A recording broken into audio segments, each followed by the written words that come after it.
Showtime. Welcome to the show. I'm Brent Holland. Tonight, folks, oh baby, have we got a show for you tonight. We're having a party here. Mark Leslie actually is here with his book, Campus Chills. Get ready to be scared out of your wits, folks, because these are stories that have been taken from across the country, from campuses everywhere, maybe even your old alma mater, or perhaps even if you're on campus right now listening to this show in the dark.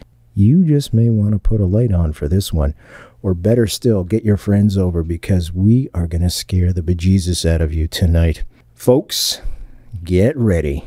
We're going to have a blast tonight. Folks, get ready to rock. Folks, get ready to be scared out of your mind. Tonight on Night Fright, Mark Leslie and Campus Chills. Strap in and hang on. Here we go.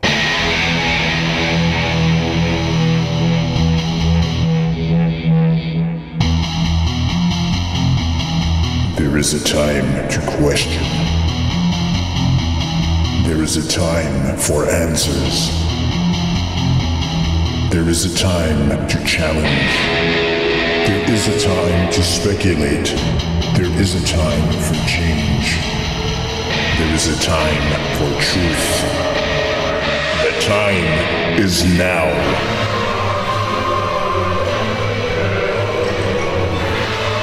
Welcome to Night Fright, your voice in the dark for paranormal and conspiracy radio.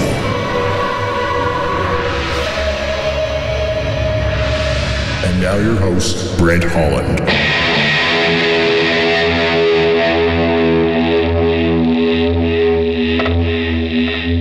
And a good evening, one and all. Welcome to Night Fright. I'm your host, Brent Holland. Oh, baby, tonight, have we got a show for you. Mark Leslie's here live in studio tonight, and that's a real treat for me. Tonight, we're going to be discussing Campus Chills. Now, this is 13 original tales of terror set on campuses across Canada. For example, there's some from McGill University, York University. A lot of you may have gone there. Also, McMaster's University, Hamilton, of course, right across the country, and we're going to get into some of those stories tonight.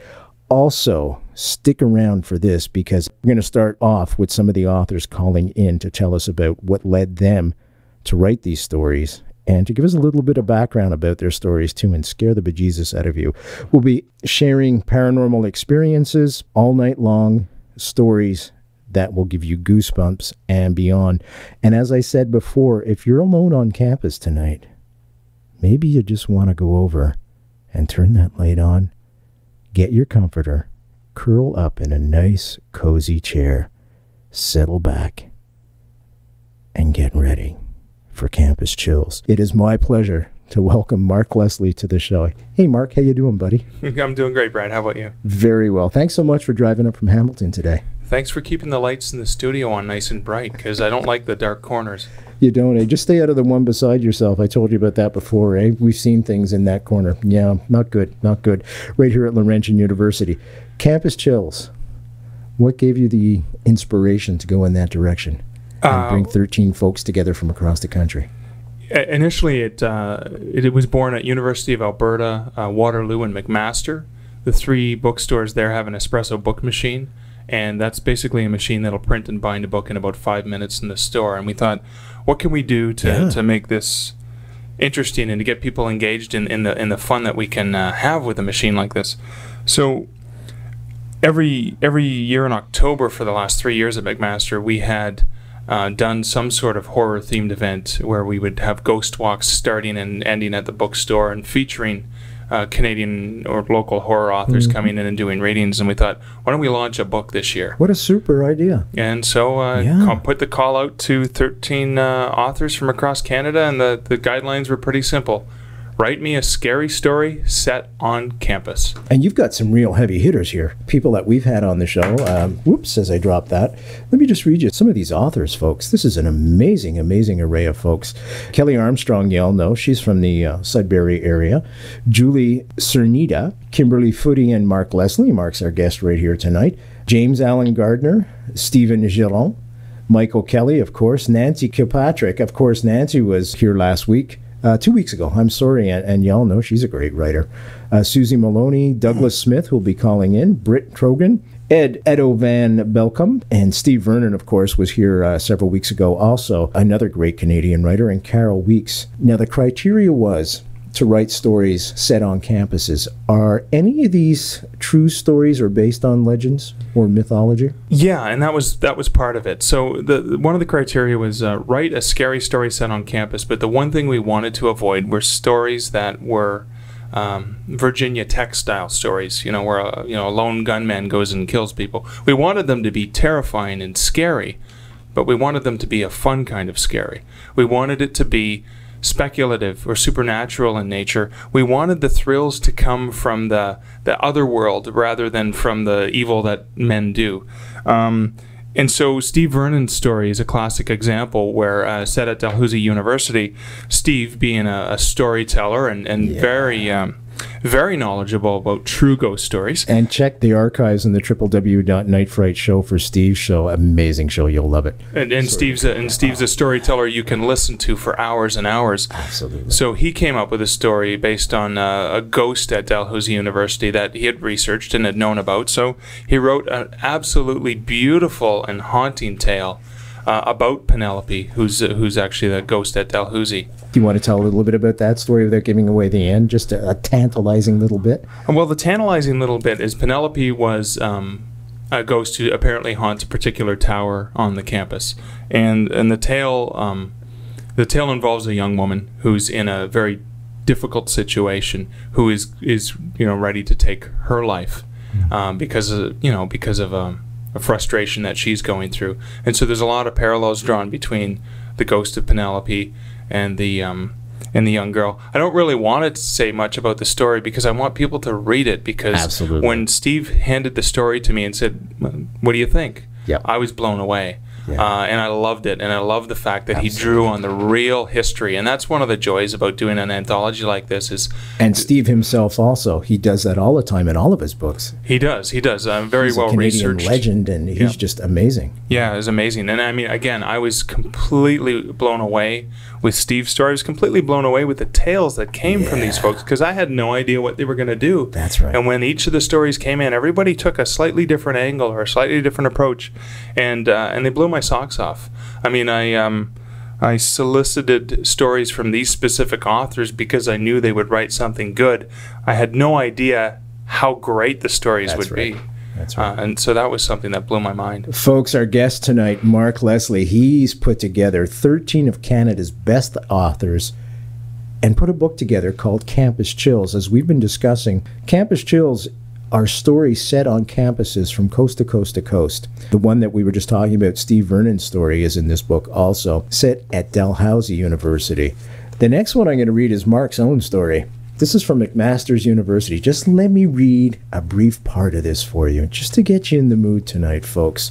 Walking around the back of the machine to see if the books were anywhere nearby, he spotted Alan Lester's body slumped behind the espresso book machine, which Mark just talked about, on a pile of paper boxes, a pen sticking out of his throat.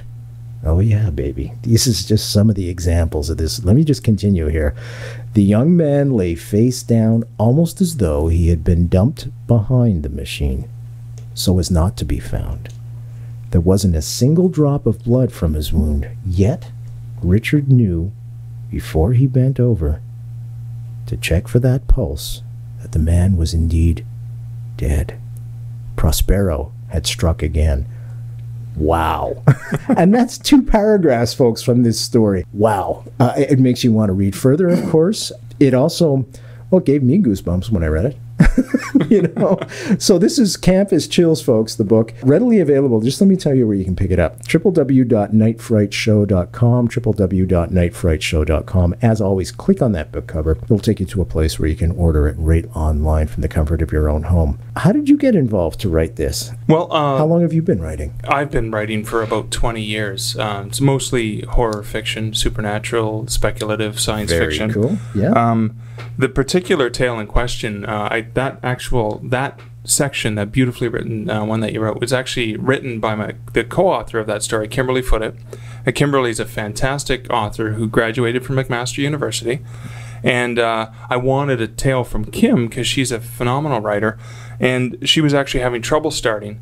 So I said, well, listen, I've got a tale that I've wanted to tell. And I started with the tale of Prospero's ghost, and then Kim and I passed it back and forth. And she, of course, enhanced the tale, making it even creepier than I could ever imagine, and took it. Now, the interesting thing was the premise for Prospero's ghost was originally born when I was at Carleton University in the late 80s, early 90s, and it was a tale that I had actually told to kids that I taught drama to. I used to take them into an old theater, and I'd made up a legend about the ghost that supposedly haunted the theater. Sure. And then I would creep them out and take the lights down, and we would scare the bejesus out of them. And I had used that tale year after year after year. I even translated when I worked at Chapters in Ancaster. And Halloween, I would take the staff at the end of the night, because that's back when Chapters was open till 11 o'clock every night of the week. Yeah, the good days. Turn the lights down. We'd all gather in the center of the store, and I told them the tale of Prospero's ghost.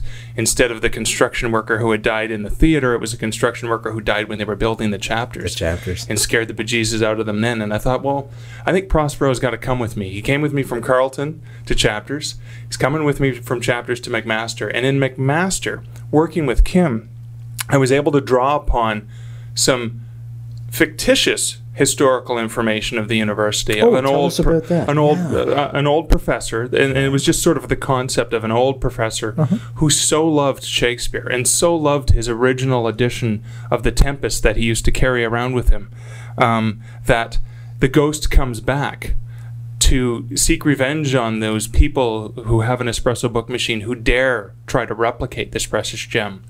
So he's a stodgy old professor from the 60s who always walked around campus, always carrying this precious text.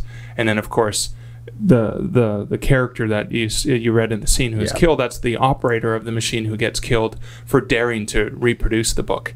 And of course, Kim had a good time with that scene because she wrote that character as if it was me.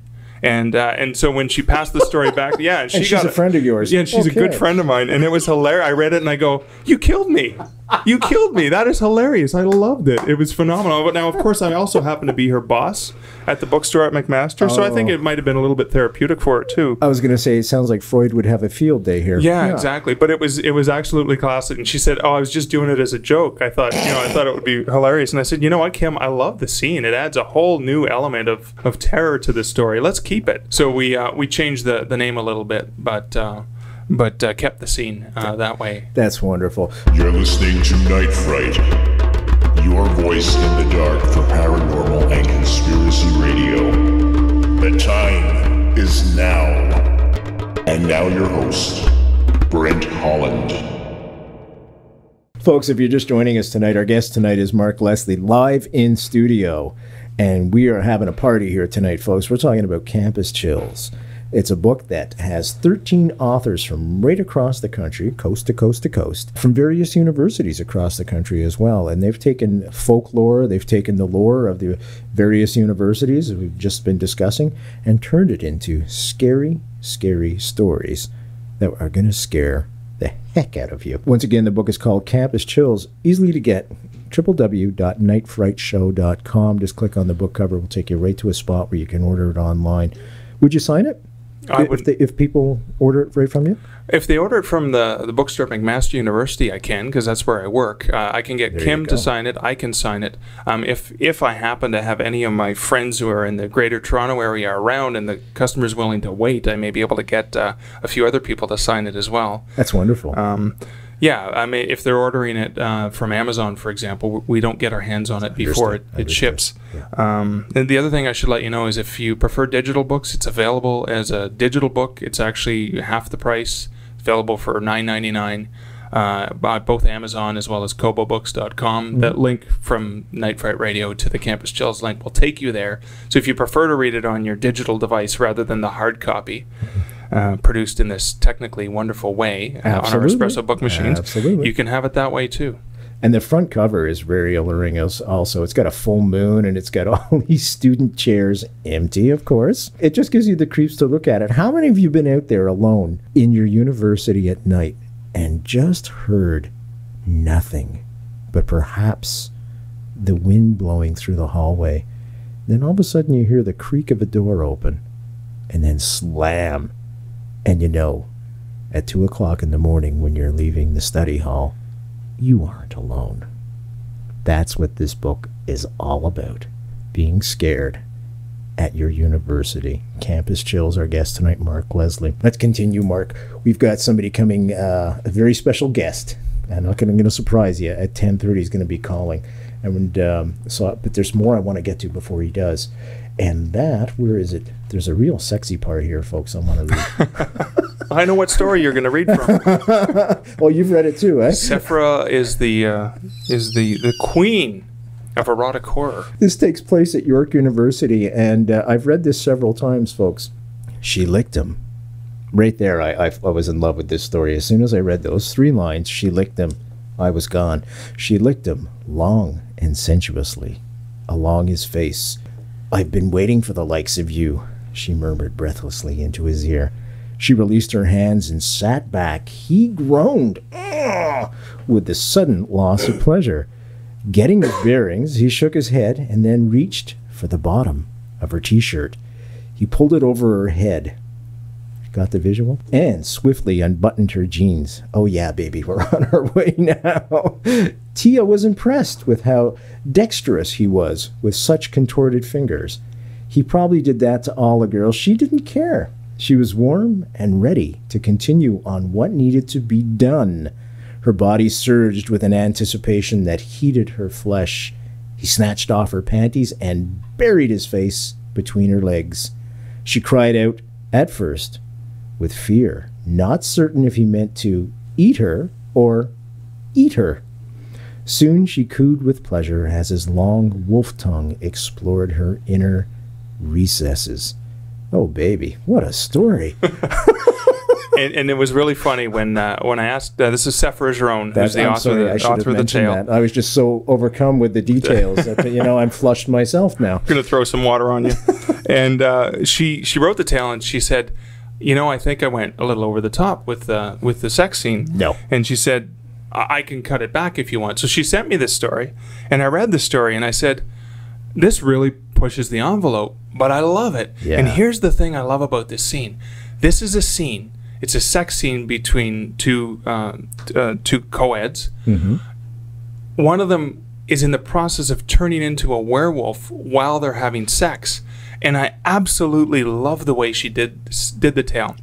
Now, I've read comments from people who've read the book saying, this would be a great book. I want to give it to people who are in high school ready to go to university, except there's one story that's just a little bit too racy. And I went, and Sephra nailed it beautifully because, you might say, well, this scene, it wasn't necessary. No, it was absolutely necessary for the story. And I love that. I've never read a scene like that before. And it's not disgusting in any sense. No, it's sensual and erotic and exciting. And it really adds to the pleasure. And that's one of the things in horror fiction it sure does add to the pleasure. Intense humor, intense sexual, intense fear. I mean, Sephra plays on your emotions quite beautifully in the tale, and so when I read the tale, I said, "No, we got to keep this in. This is fantastic," and I think it really does. It's exciting. Enhances the story, but it really does enhance the story. Absolutely, and it's so wonderfully written as well. And that's something I want to talk to you about, folks. The book is Campus Chills. Our guest tonight, Mark Leslie, and you can get it very easily, www.nightfrightshow.com. I'm your host, Brent Holland, and we're talking about the various stories that are inside this book. And if you're alone on campus tonight, put the light on, sit back, relax, enjoy. We're here for another hour and a half. We're going to have some fun tonight and scare you as well. Sex and horror. Are they synonymous for you? Well, I mean, when you look at the intense emotion and the intense adrenaline that's involved with sex, the intense passion, and you look at the same sort of thing with horror, it's an intense passion, it's an intense adrenaline. There's a way to flow right in one and right from one to another. I see the same thing with humor in a lot of ways. Where you're just so tense that you need to release somehow. And there's a few different releases. There's the scream of terror, there's the orgasmic release, and then there's the bursting out laughter. So I really see horror is about intensity. So there's an obvious natural tie-in between sex and horror. Between the two. Okay. I mean, the very, very popular series, Jeff Gelb had edited an anthology series called Hot Blood, which was erotic horror. And again, the authors in that properly and beautifully tied sex and horror in together. I mean, in a lot of horror movies, you'll see that sort of thing happen. But again, I think in the written word as well, and certainly illustrated the way Sephora did it in her tale, is there's that intensity. So you're already on the edge of your seat, and you go immediately from the feeling of arousal to fear, and so your emotions are already you're already elevated and can easily be transferred to the other. It's right to the other. Yeah. Yeah. There is that symbiotic relationship between the two. Yeah, absolutely, exactly. without question. Now, I know you work in a university, and of course the show takes place late at night. Night Fright, of course, folks. I come in here at 10 o'clock at night on a Wednesday evening at Laurentian University. Both of us leave when there's virtually nobody in the building. Yeah. Has anything freaky ever happened to you? Yeah, pretty much every night when I'm by myself. Even when I worked at Carleton University, because I worked at the theater, I was there till 2 or 3 in the morning oftentimes, and then walking across campus alone at night. Yeah. There are monsters in every shadow. There are ghosts around every corner. And then, of course, I mean, McMaster University is an old campus, hundreds of years old, and the building I'm in isn't necessarily new, and I'm in the bookstore by myself, and the staff have gone home, and I'm working on some whatever, and there's those strange noises. Books, of course, in the humidity sometimes at night will suddenly expand and drop on the shelf, and no, it isn't Prospero's ghost haunting me by stalking me through a parallel aisle. It's just a book falling on its own. Or is it? Or is it? Yeah, exactly. I mean, even walking here tonight at Laurentian's a beautiful campus, and I love being back in Sudbury.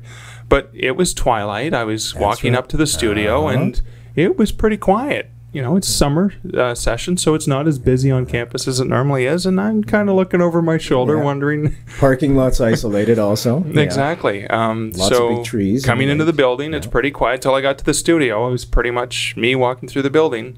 Yeah, me too. Again, so I mean, campus is, I think there's something scary about a place that normally has thousands of people on it. That's right. Suddenly vacant. So you see scenes in movies where Times Square is suddenly vacant, and that is eerie.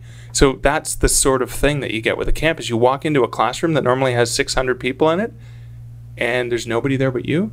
That's a little bit eerie, and I experienced that, I'd say on a daily basis. It's kind of like a void, isn't it?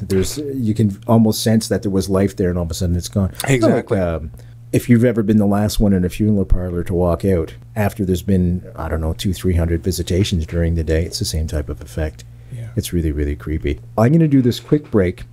Stay here, don't go away, folks. I'm just going to read a few of the call letters of some of the stations that syndicate us right around the country, because indeed in about 4 or 5 minutes we've got a very special guest going to be calling in. So let me jump to this. I'm your host, Brent Holland. Our guest tonight is Mark Leslie, and we're discussing his book, Campus Chills. Campus Chills, in a nutshell, will scare the bejesus right out of you. It's 13 original tales of terror set on campuses from coast to coast to coast. Maybe an alumni of yours, maybe a campus you're going to right now. Just about every campus is, or the area is represented. Let's hope he turns this into a series, and this isn't the first book like that. Easy way to get it, www.nightfrightshow.com, www.nightfrightshow.com. Just click on the book cover. As always, we'll take you right to a place where you can get it, amazon.com. You're also listening to CKLU 96.7 FM, Laurentian University, of course, where we broadcast live every Wednesday night between 10 p.m. and midnight. And it was beautiful in Sudbury today. Want to say a special hello to Deborah Frankel. How you doing, Deborah? Hope things are well with you. She's a general manager here. Matthew Burke, he's over at Cape Breton University, Sydney, Nova Scotia. That's Caper Radio, where they broadcast every Wednesday between 3:30 and 5:30 in the afternoon. Lakehead University, CILU 102.7 FM, Thunder Bay, Ontario. That's the home of Paul Schaefer. Sunday nights at midnight till 2, and that's a great time to listen to Night Fright, as you all know, right in the middle of the night, where it's scary. The shadows are long, and deadly. And that's Sunday nights at midnight. Jason Wellwood, how you doing, buddy? CJMQ 88.9 FM, the voice of the Eastern Townships in Sherbrooke, Quebec, 1 hour south of my old hometown of Montreal. And if you're listening right now, merci beaucoup. Vous êtes très gentil. Thank you all for listening. I want to say a special hello to David Teasdale. Saturdays from 10 p.m. to midnight. CJUM 101.5 FM, University of Manitoba, Winnipeg, Manitoba. Wednesday nights, Thursday mornings, 1 a.m. to 3 a.m. I want to say hey to Jared McKittiak now. A very, very special hello to Road Dog, James Walker. How you doing, buddy? He's over at Sound FM 100.3. And stay tuned, folks, because if we got a story from the University of Waterloo for you later on tonight, holy cow, that's set right in the book, Campus Chills. Get ready for that one. Road Dogg's mentioned, and so is his radio show. Waterloo, Ontario, of course, folks. 3 shows back to back there. Tuesday nights, Wednesday mornings, 2 a.m. to 6 a.m. Now, I want to point you right away to the Night Fright website, www.nightfrightshow.com, www.nightfrightshow.com. There you will find a wealth of information, as I like to say. There are shows there on Bigfoot. There are shows there on the Kennedy assassination. This show will be there next week. Last week, we had a very interesting guest come on, Living Vampire. Give that one a listen. Seriously, it's a very unique show. You probably won't hear anything like that on commercial radio. The fellow I had on as a guest was a living vampire. Not like Bela Lugosi, but give it a listen. The week before that, of course, Nancy Kilpatrick was on, and we talked about her book also. Evolve. Thank you very much, my friend. As my mind blanks. That's a great book, as you all know. So lots of great things there, all free. All this stuff is free for you folks to download.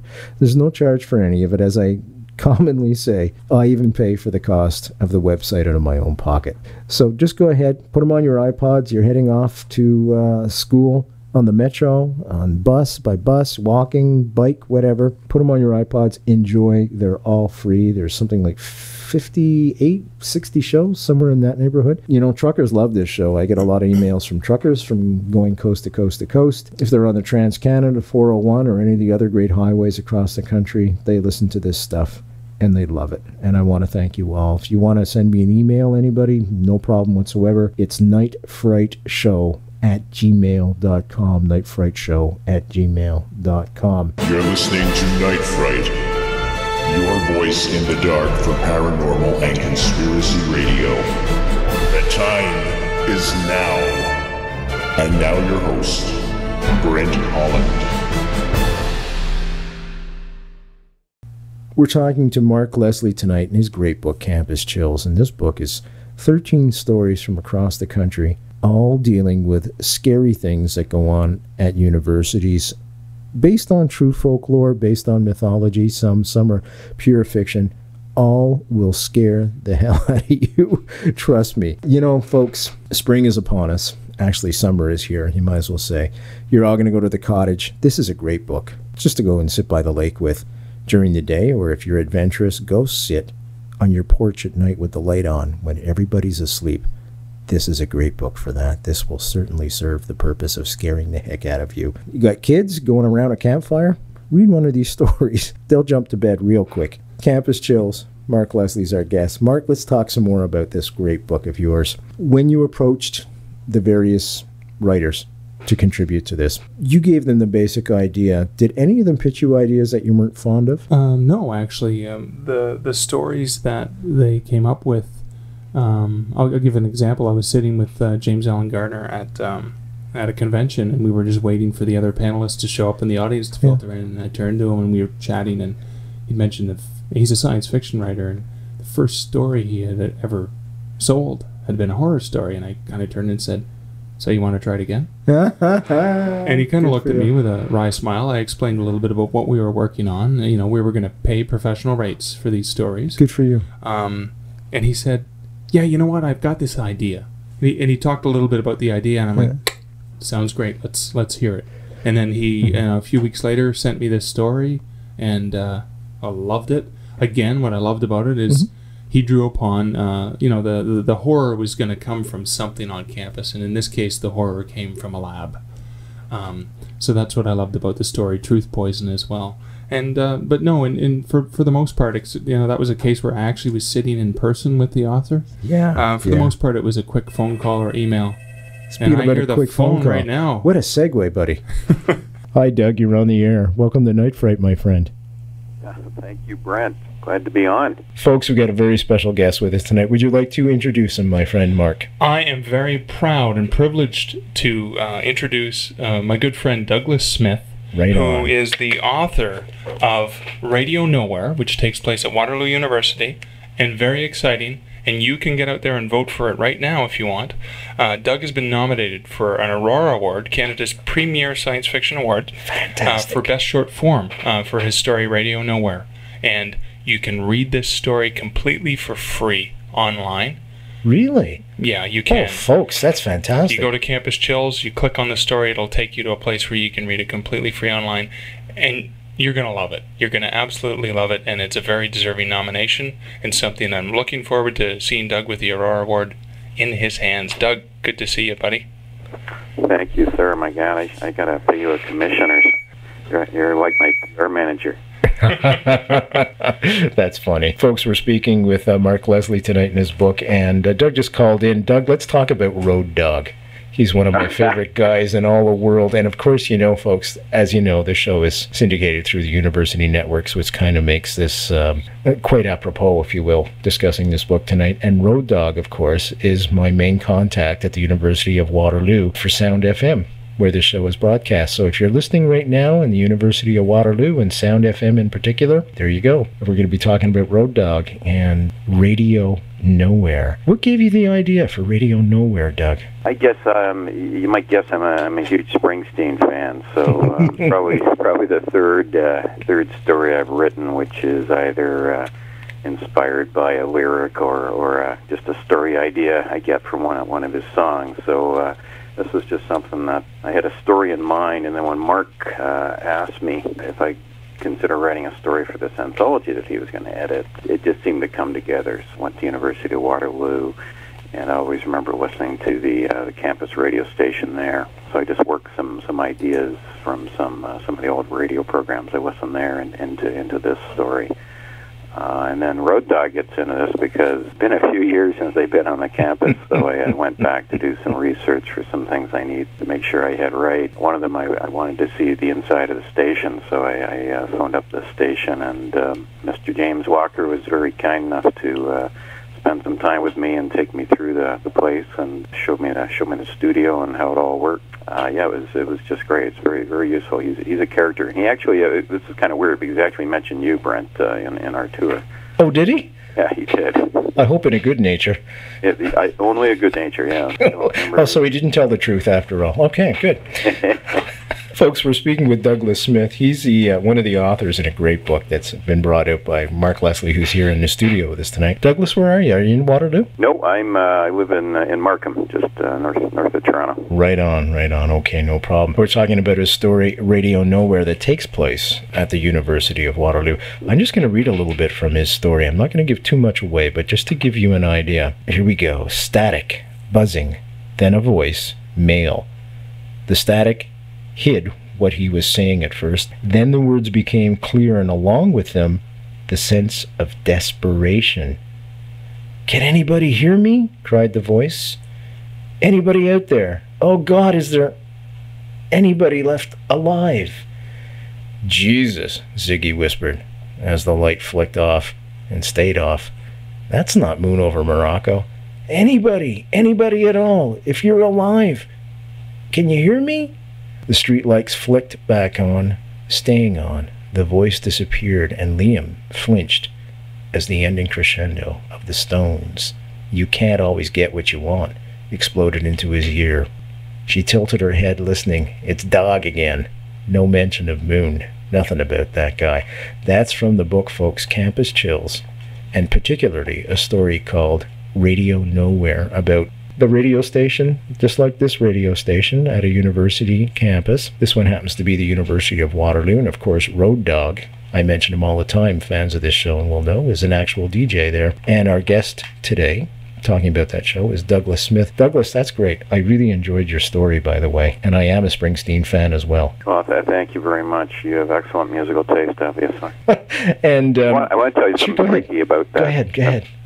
About that story, the part you just read, and you mentioned the name of one of the DJs I use in the story, and I just called him Dog.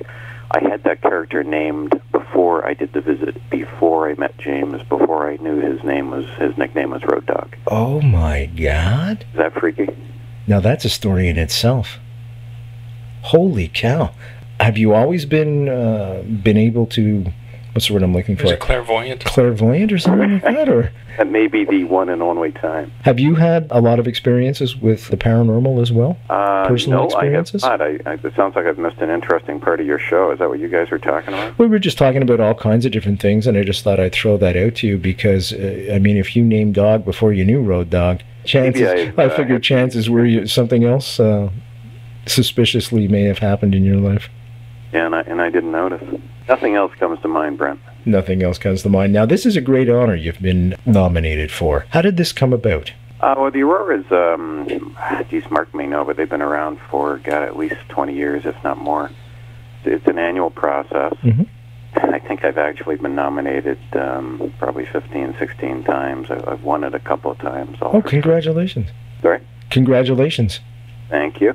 It's a fan-nominated, fan-voted award, so it's just something where the fans can nominate novels, short fiction, also in both languages. There's French categories as well. It's just a matter of kind of getting your name out and having good buddies like Mark who will also help get my name out, and it all helps, and then at the end you just hope you get picked. This story, I'm sure, has a lot of fans because it's such a good story. It's one of those stories where you pick up and you just keep reading and reading and reading right till the very end without putting it down and coming back to. Are most of the stories that you write in the paranormal realm? I write a bit of everything. So, like, I've got a collection that just came out this March, and it would it's got science fiction, it's got fantasy, it's got like current, urban fantasy, it's got high fantasy, it's got horror, it's got sort of just weird. So, most of the stuff I've written, probably in recent years, has been more what you'd call urban fantasy, paranormal, with just like weird stuff going on in our time and our place.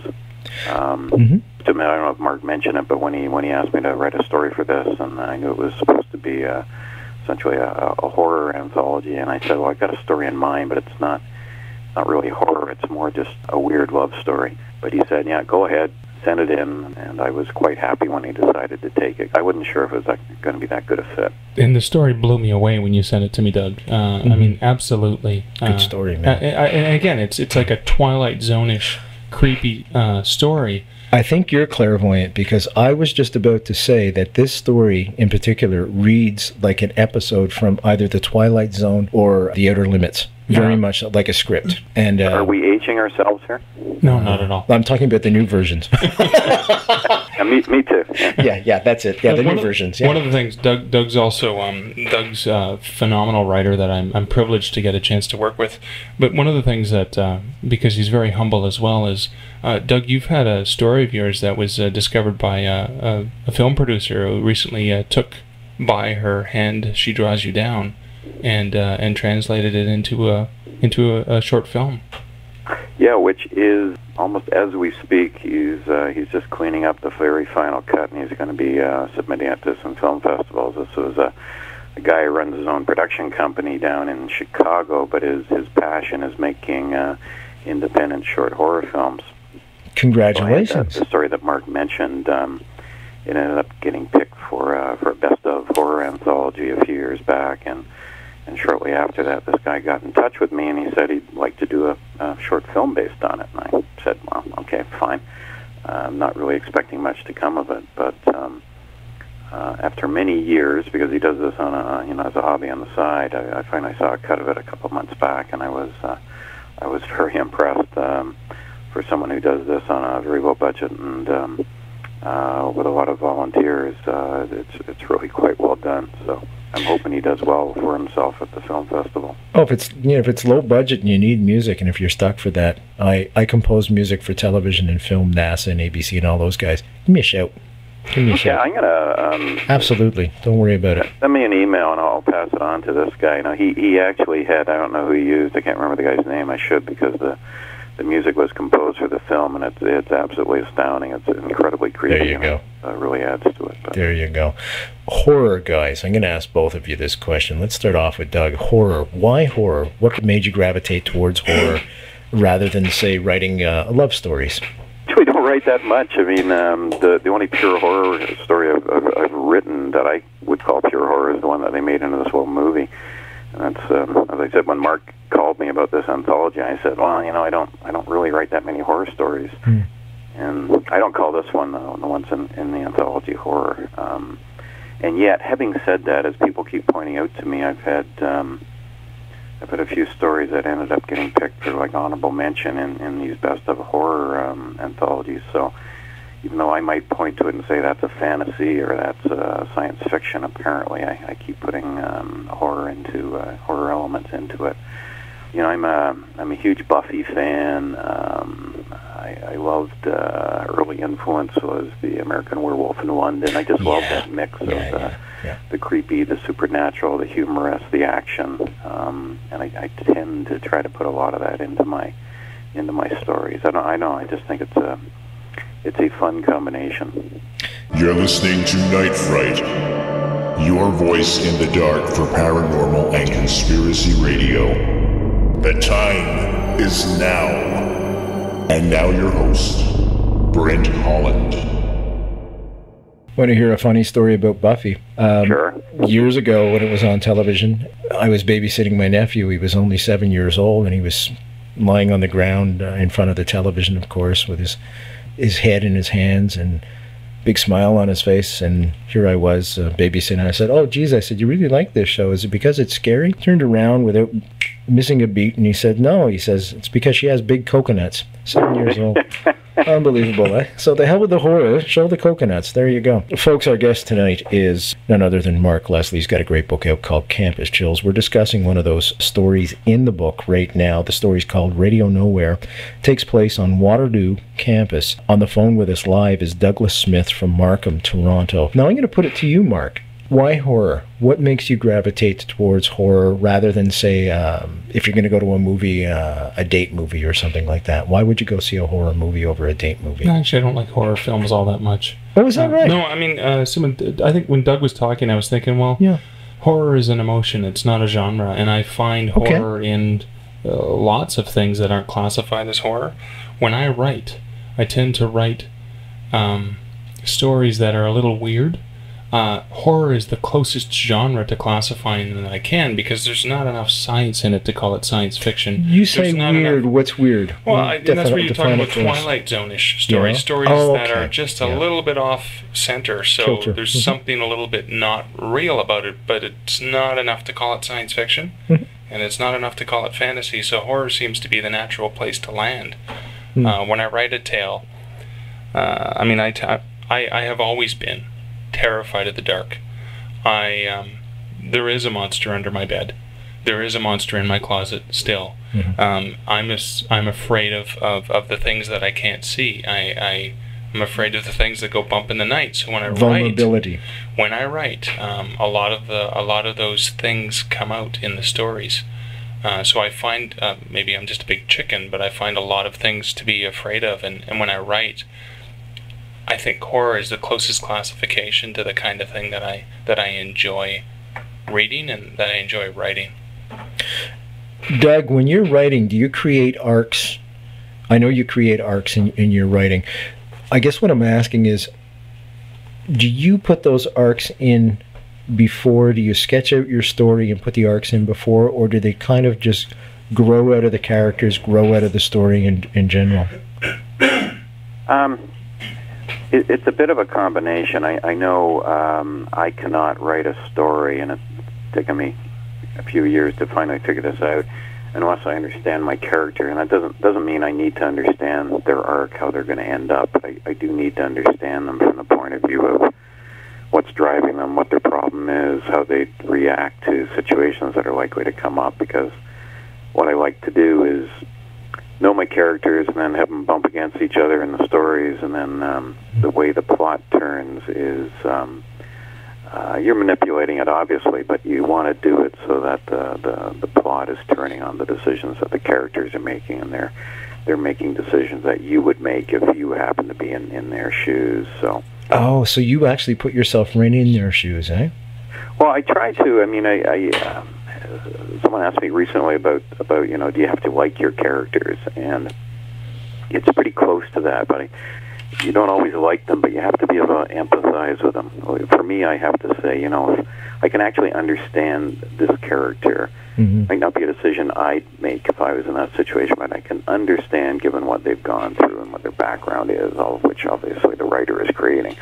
But if I was in that situation with that life history, maybe I'd make that decision too. I have to at least have that much empathy with the character. And then if I can do that, if I understand them that well, I find I can sit down and write the story.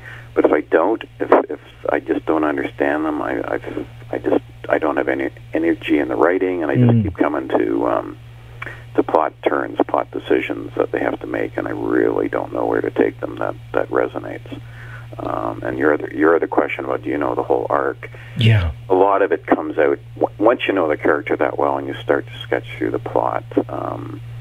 And for a short story, I tend not to spend time outlining the whole plot because it's kind of small enough you can hold it in your head. But I do have to know enough about them to figure out where they're going. And then sometimes the end of their arc is the first thing I see. Sometimes it's the start, and sometimes I have to work all the way through. Yeah, I was going to ask you, sometimes do you start at the end and then work backwards? And I do. In fact, I'm trying to think on this story. In this story, it wasn't. I was never...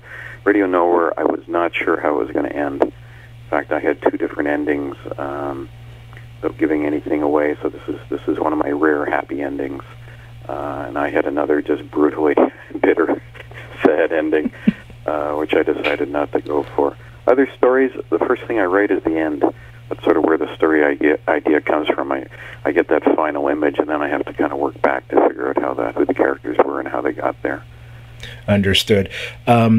I have another radio show called The Brent Holland Show, and I had Khalid Husseini on. Khalid Husseini wrote The Kite Runner, and I asked him, I said, when you sketch out your stories in advance, how do you make them come alive? And he says, by and large, he destroys his first drafts because he hates them so much.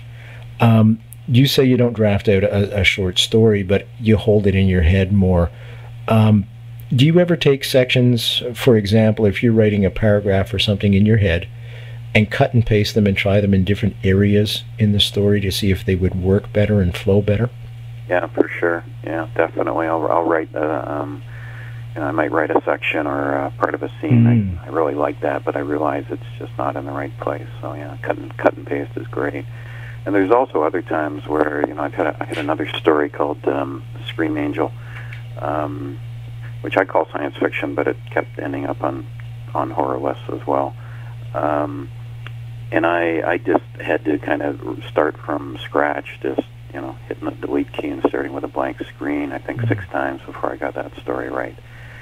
And I tried a few times where I just tried keeping parts that I liked, and it just wasn't working. So sometimes you just have to start all the way over and forget about the really nice sentence that you liked and make it work. Yeah. Is there a time of day or night that you gravitate towards to write? I'm better. I'm not an early morning person, but I'm better if I can get something done in the earlier part of the day. But early for me is like 10 o'clock and writing from 10 o'clock to 3 o'clock. But it is a discipline for you where you do it every day or every second day? I wish I had, and I just don't. When I'm the one time between jobs where I had time off, I was able to do that and really crank up some words. But with the day job and with a family, I find you just got to snatch time. If I've got something going, I don't know how Mark. Never asked Mark sort of how he writes, but if I've started a project and I sort of know my characters, I can just write anywhere, anytime, and just get a bit more done. If I'm starting a new project, I find I need big blocks of time to figure out the plot. And like I tend to write mostly novels, or work on novel-length work now. So you need bigger chunks of time, and for that I do an outline and I do character arcs for the whole thing. And unless I have that part of the work done, it's hard for me to start the actual writing. Yourself, Mark, do you gravitate towards any particular time of day? Again, the challenge is with a day job. You know, I'd love to spend 8 a.m. till 5 p.m. writing. I don't have that luxury or that privilege. But what I will do is I'll get up at 5 in the morning and I'll try and get some writing in where I can. Interesting that Doug mentioned that sometimes in the middle of a project it doesn't matter where I am. So for example, when I got to the studio today, there was something that was bugging me all day. And that's why I was like, I'm going to go sit in the corner. I got to write for 15 minutes. I got to get this out because it's a project that's not going to go away. But I find the challenge, Doug, when I'm working on a novel, I need a lot more time than just 15 minutes, so I can only work on short stories in those fits and starts. Yeah. And it's okay, Sunday morning I'm going to get up at 5 a.m. and I'm going to write until 9 a.m. when everyone else in the house gets up. You know, that sort of thing. And I'm just finding that I end up sacrificing more and more sleep in order to get this writing done. But I'm enjoying it. I'm enjoying that experience. It's not something you do, it's more who you are. Wish I didn't have to sleep. I tell you, the only time I'm near 5 a.m. is from the other side, Mark. Oh, because you're writing till 5 in the morning. Yeah, right. Yeah, it's me. I'm very nocturnal. But you're hanging out with the muse till 5 in the morning, then when you go to sleep that night, I pick them up. Yeah, okay. That's where she goes. That's funny. You're listening to Night Fright, your voice in the dark for paranormal and conspiracy radio. The time is now. And now your host, Brent Holland. I'm just looking at the time. It's 5 to 11. We're going to have to start to wrap up, but I've got a couple of quick questions for you. The first one is, you mentioned Springsteen. I'm going to go in a completely different direction right now with this question. I just bought a DVD, I should say, with Eddie and the Cruisers Part 1 and 2 on it. Are you... Are you a John Cafferty fan? No, I'd have to say I am not. So I'll have to check that out. Okay. Eddie and the Cruisers, of course, is some movies that from the 70s and the 80s, because John Cafferty wrote the music of the Beaver Brown Band, came out of Jersey as well as Springsteen around the same time. Yeah. Many people think that one is the other and the other is the other, so there you go. A lot of fun music there. I just thought I'd throw that out there. Also, because this show is syndicated through the university system, there's going to be a lot of writers listening right now. What would you say to them? I'd say just keep at it. It can be incredibly frustrating. The only way you're not going to make it is if you stop. That's great. You'll get rejections, and you will always get rejections. I still get rejections. You just have to keep at it, and if you're doing it just to see your name in print, just to make a sale, you're probably going to get easily frustrated. You just have to love the craft, and you have to just want to get the stories out of your head down on paper or onto the screen. That creative just keep process. Doing it. Yeah. I think that's great advice. I want to thank you so much for coming on the show. Well, listen, thanks so much for having me on. Oh, believe me, it's my pleasure, and I'm so glad Mark called you and said, call this guy and come on the show, because it's really been special. You're a special guy. Been great. Okay, Mark, and thanks again. Thanks for including me in this. It was great to chat with you again tonight, Doug. Okay, talk to you soon, guy. Thank you so much. Take care. Thanks, Brent. Bye now. You're listening to Night Fright, your voice in the dark for paranormal and conspiracy radio. The time is now. And now your host, Brent Holland. Folks, that was Douglas Smith. His short story is called Radio Nowhere, which takes place on the University of Waterloo. He actually mentions a DJ there that broadcasts his show. Road Dogg, as you all know, he's over at the University of Waterloo also. A great writer. It's a great story, folks. You got to get this book. This book has 12 more stories like that, 13 in all. The book is called Campus Chills. And our guest tonight, live in the studio, he drove all the way up from Hamilton, what a sweetheart of a guy, is Mark Leslie. An easy way to get this book. Very, very easy way. www.nightfrightshow.com. Click on the book cover. We'll take you right to a place where you can get it. Also, this book is available as an e-book at half the price. And it's not an expensive book to begin with, folks. And these are all top-notch top-notch Canadian writers. Several have been on this show. And there's Nancy as we speak. And I'm going to go to Nancy right now. You're listening to Night Fright, your voice in the dark for paranormal and conspiracy radio.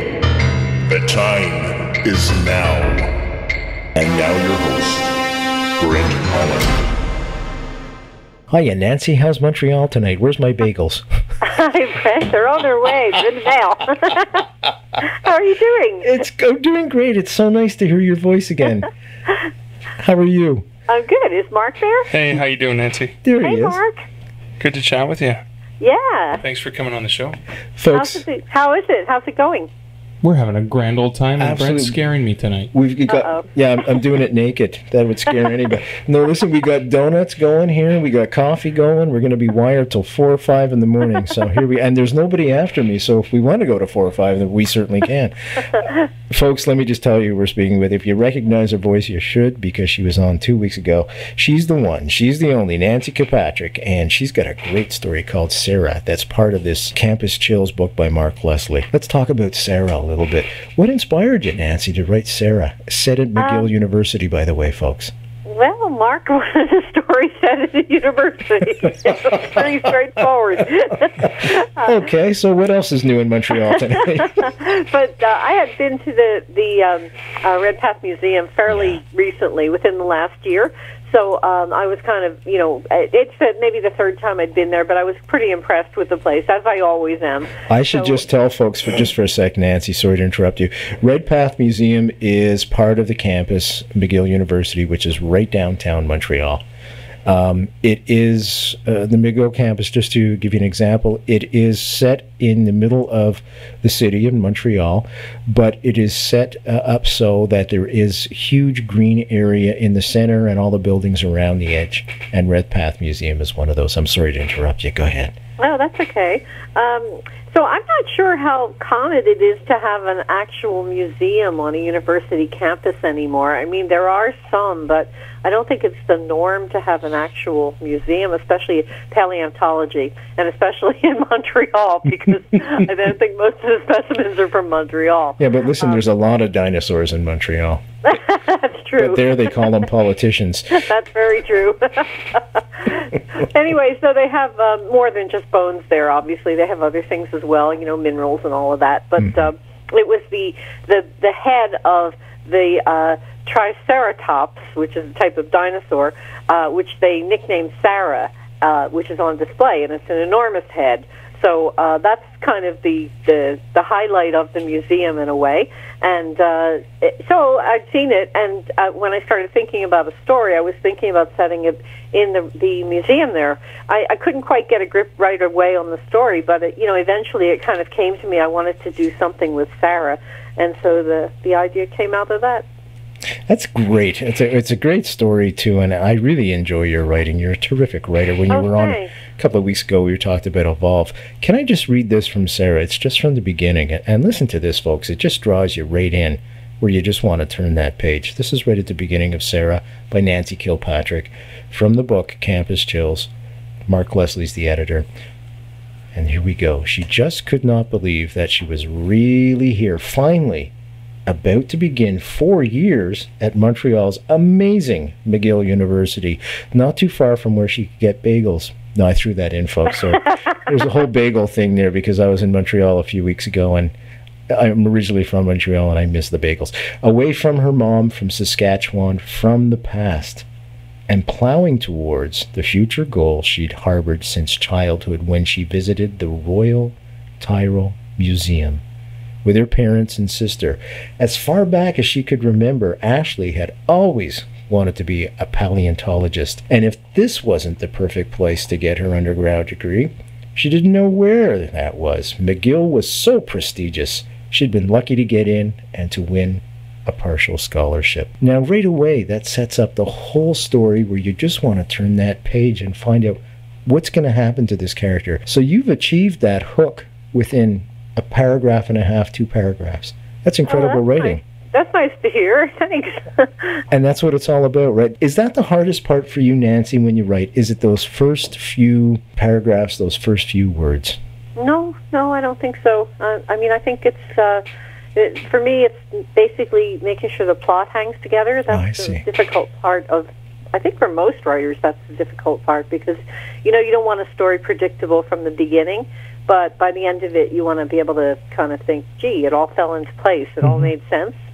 So I'm going to ask Mark that, too. Is that hard for you, Mark, the first few words, first few paragraphs? No, the first few paragraphs in many ways are the easy part. Is that right? Yeah, the easy part. I mean, the ideas are constantly flowing. The challenge is getting them all down.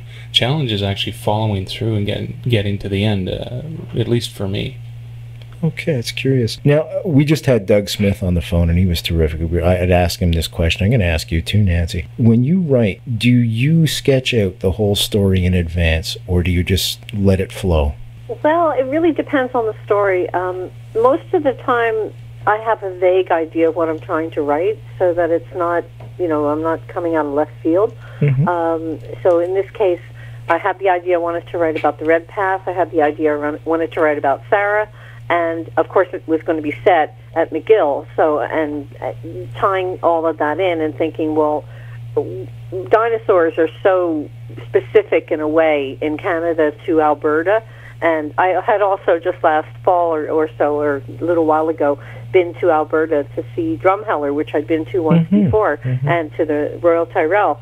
So, basically, it was all kind of there, and how to connect up these things and what would be a strong connection. Sarah, the dinosaur that they've got at the Red Path, her head was found not in Alberta, but in Saskatchewan. So that's why I have the girl from Saskatchewan, basically. Let's talk about that character from Saskatchewan.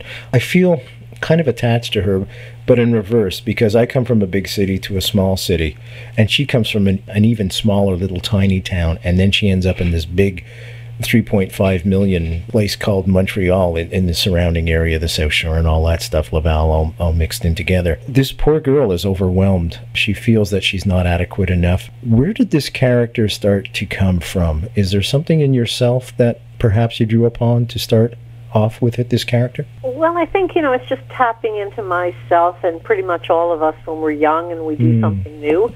There's an awful lot of students in Montreal because besides McGill University, we have a lot of downtown campuses here. Yep. We have Dawson, we have Concordia, we have the University of Montreal. They're all in the downtown region, so there's a lot of students in this city, and a lot of them are downtown.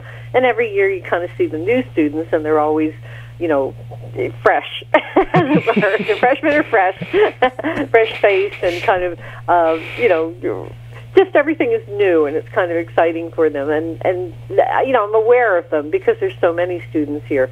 So I was trying to kind of capture that idea of somebody who's a little bit intimidated, but at the same time very excited and ready to try new things, but at the same time not sure if she actually fits into this more sophisticated environment than where she's from. So it was that kind of back and forth thing, Agreed. And that comes through in your writing without hesitation, I can say that. McGill University, obviously you've been on campus and stuff. Oh, yeah.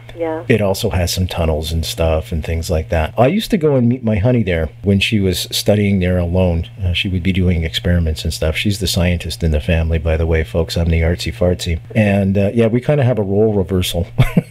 Very much so. Whereas I'm the emotional one, and all that. Yeah, I'm a big sissy. Trust me. That's why I'm so glad Mark's here tonight, because I have to go home alone, right? So he can walk me to my car. Because the campus here, Nancy, you've never seen it, of course, but it's very isolated. It's nestled in between a couple of mountains. There's a beautiful lake here, which is gorgeous during the day. But at night, it's terrifying. Absolutely terrifying. Yeah, absolutely. And I have my story in mind. I'm going to pitch to Mark for this next book anyways. McGill campus. Why did you set it on McGill campus? Is it because they have Red Path Museum and Concordia doesn't, or was there another reason? Yeah, it was because of the museum, okay. Mainly, yeah. When you walk through the campus, do you ever feel intimidated in any way? Not intimidated, that's not the word. Nervous? Nervous? Anxious? Why should I be nervous? Well, you know that I don't know. Why should I be nervous? Okay, this is... Remember last time you were on the show, I had to throw the book across the wall? Yeah. I'm going to have to do the same. I'll tell Mark this because Mark doesn't know the show. When we were talking about Evolve, Nancy was on the other line. And it had, like this book, I have all the corners shifted over and stuff, and all my notes are all set to go. I ended up throwing the book across because every question I asked her wasn't working. So we just said, okay. Oh, yeah. So we just said, okay, let's go in a different direction. I'm going to tell you guys a creepy true story that happened to me at Concordia University. As you guys know, I compose music. When I was in university, I was composing music as a student for a horror film, or a horrible film, if you want to call it. You want to tell us the name of it? Sure, it was called Blood Symbol, but not Blood Simple, Blood Symbol. Symbol. Yeah, and it was kind of a Freddy Krueger type of thing. Symbol with an S, not a C. That's correct. And so Loyola University, folks, for those of you that don't know, sits in the west side of Montreal, and it's an old English-style university, kind of like Harvard, I guess you could say, about 150 years old. But it's isolated. It's completely isolated. There's not much around it but apartment buildings, and there's no nightlife whatsoever.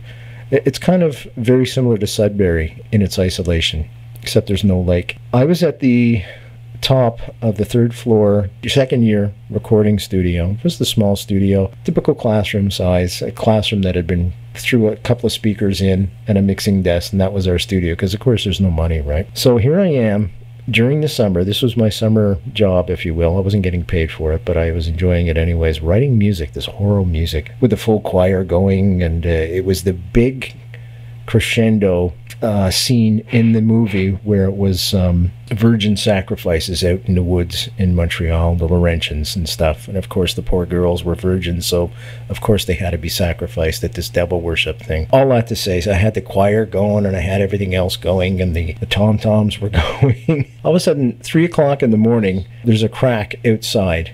It sounds corny, it sounds silly, but there was a thunderstorm. The very second the thunderstorm started, there was a loud knock at the door. I went to the door, opened the door, there was no one there. And that freaked me out. So obviously, to be honest with you folks, I think it was a security guard, because I was good friends with him, and I think he was just trying to freak me out because he heard the music, knew I was working on the horror film. I left everything on, simply closed the door, and went home. It scared the hell out of me. That was the only time that I've really ever been scared doing all the many horror movies I've ever worked on and composing music. That's a true story. And that wouldn't be the story. That wouldn't be the story, by the way, if I... Okay. But you are going to walk me to my car. The problem is we go in opposite directions after. Who's going to walk me to my apartment? I don't know. Yeah, we're in trouble here. I'm waiting till dawn. Nancy, let's talk some more about Sarah. She's a very, very innocent and warm character. Very hometownish.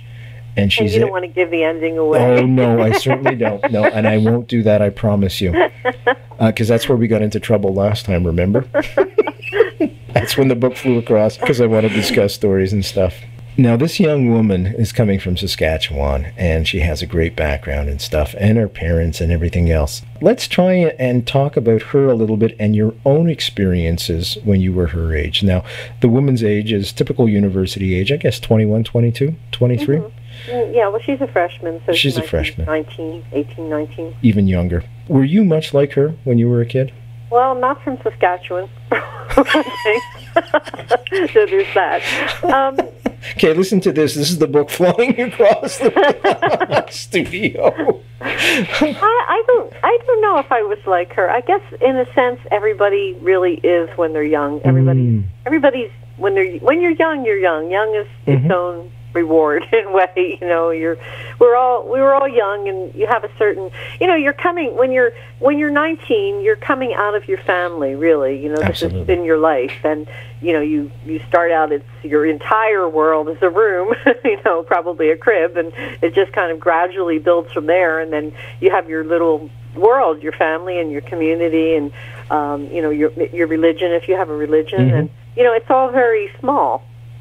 I mean, for most people, you know, and then you go to school, and that's an extension outward, and then continue on, and then at some point, high school is always a big deal for people, but at some point it's a bigger deal to go to university because it's another level, and you're more adult by that time. Bingo. Or you're expected to be adult, and that adultness is the thing that, you know, propels you to move into the world, but like as it is, as opposed to what you thought it was. And that's the world that's not maybe as, it's more exciting in some ways, but it's also bigger, and it's a little more intimidating because you don't know what exactly to expect. This is not the people that you've grown up with, and it's not the people that you've been with pretty much all your life, you know, in your town and your community. And a lot of people go away for school. They go somewhere else because they want to go to a specific school. And, you know, that puts you in a whole new realm without a lot of the safety nets that you're used to. And I think that's, you know, very intimidating for people, especially at first. And of course, you know, when you're young, there's a lot of bravado involved in this too, you know, and it's not necessarily discussed or talked about directly, but, you know, I think people feel it.